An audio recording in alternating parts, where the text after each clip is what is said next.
식품업계에서 처음으로 2020년 7월부터 2021년 6월까지 수출 실적 3억 달러를 넘기며 3억 불 수출의 탑을 수상한 삼양식품. 그 중심에는 불닭 브랜드 성공이 있었습니다. 어느덧 출시 10주년을 앞둔 불닭볶음면부터 까르보 불닭볶음면 등 불닭 시리즈까지 불닭 브랜드 역사를 짚어봤습니다. 삼양식품은 1998년 IMF 여파로 화의에 처했습니다. 이 시기에 삼양식품의 입사에 다양한 능력을 발휘했던 삼양식품과 며느리 김정수 부회장이 불닭 브랜드 시초인 불닭볶음면 개발 시작점이죠. 삼양식품 창업주 일가는 삼양식품이 화의에 들어간 지 10년 만인 2008년 경영권을 완전히 되찾았습니다. 하지만 당시 삼양식품은 매출 2,800억 원, 영업이익 253억 원으로 경쟁자인 농심, 오뚜기에 비해 작은 회사에 불과했죠. 그러던 중 2011년 초 김 부회장은 우연히 방문한 명동 매운 찜닭 음식점에서 젊은이들이 땀을 뻘뻘 흘리면서도 맛있게 먹는 모습을 보고 강렬한 매운맛도 라면에 적용할 수 있을 것 같다는 생각을 했습니다.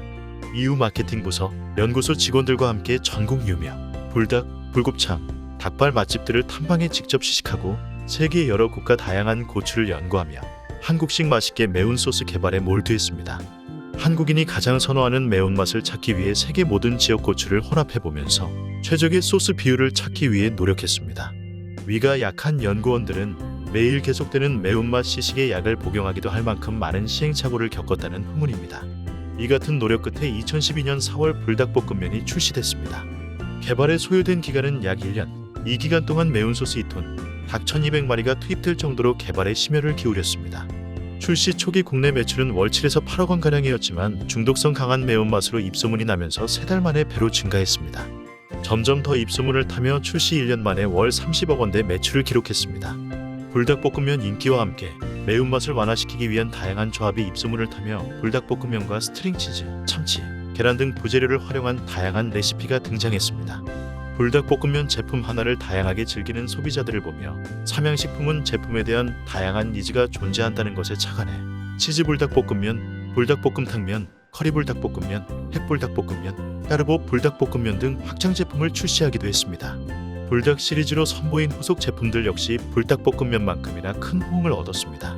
특히 불닭볶음면에 크림소스를 섞어 먹으면 맛있다는 소비자들 레시피에 착안해 2017년 12월 국내 한정판으로 출시한 까르보 불닭볶음면은 3개월간 3,600만 개가 판매됐습니다. 까르보 불닭볶음면은 기존 불닭볶음면 액상 스프에 모짜렐라 치즈 분말, 크림맛 분말, 파슬리 가루를 넣어 크림 파스타 맛과 비슷하고 매운 음식을 잘 먹지 못하는 사람들도 한 번쯤 도전할 수 있도록 진입 장벽을 낮췄습니다. 폭발적인 반응에 힘입어 2018년 5월 까르보 불닭볶음면은 정식 제품으로 출시, 불닭볶음면과 함께 불닭 브랜드 대표 제품으로 자리 잡았습니다.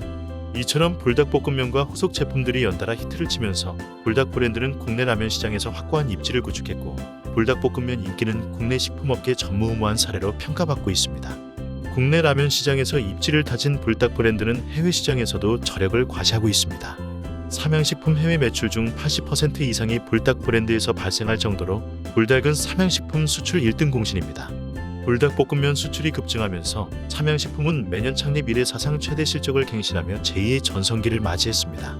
2015년 3천억 원대에 머물렀던 해외 매출은 2020년 3,703억 원으로 성장했습니다. 해외 매출 비중 또한 약 60%에 달하며 2025년까지 미중 1현지 법인 비중을 70%까지 높인다는 계획입니다. 별다른 광고도 진행하지 않은 불닭볶음면이 이처럼 빠르게 인기를 얻게 된 데는 유튜브를 통한 바이럴 마케팅이 주요했습니다. 영국 남자로 알려진 유튜브 크리에이터 조시가 불닭볶음면 먹기에 도전하는 영상을 올린 것을 시작으로 세계적으로 파이어 누들 챌린지가 유행처럼 번지기 시작했습니다. 매운맛에 힘들어하면서도 불닭볶음면을 먹는 모습에 사람들이 열광하면서 불닭볶음면은 누구나 한 번쯤은 시도해야 하는 도전의 아이콘이자 K푸드 아이콘이 됐죠. 유튜브의 파이어 누들 챌린지를 검색하면 100만 개 이상의 영상이 검색될 정도로 불닭볶음면은 하나의 제품을 넘어 콘텐츠로 자리매김했습니다.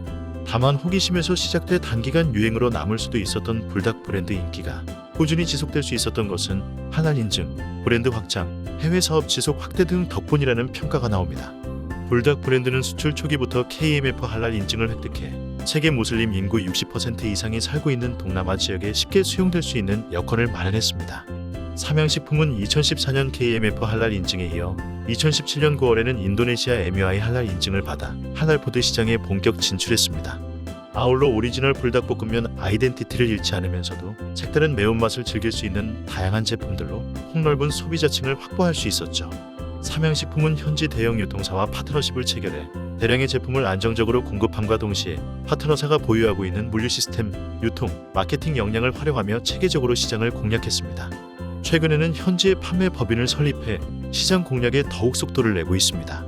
2019년 일본에 판매 법인을 설립했으며 지난해 미국과 중국에도 현지 판매 법인을 설립했죠. 이 같은 노력에 현지 공장 생산분을 제외한 한국 라면 수출에서 삼양식품이 차지하는 비중은 50%까지 확대됐습니다.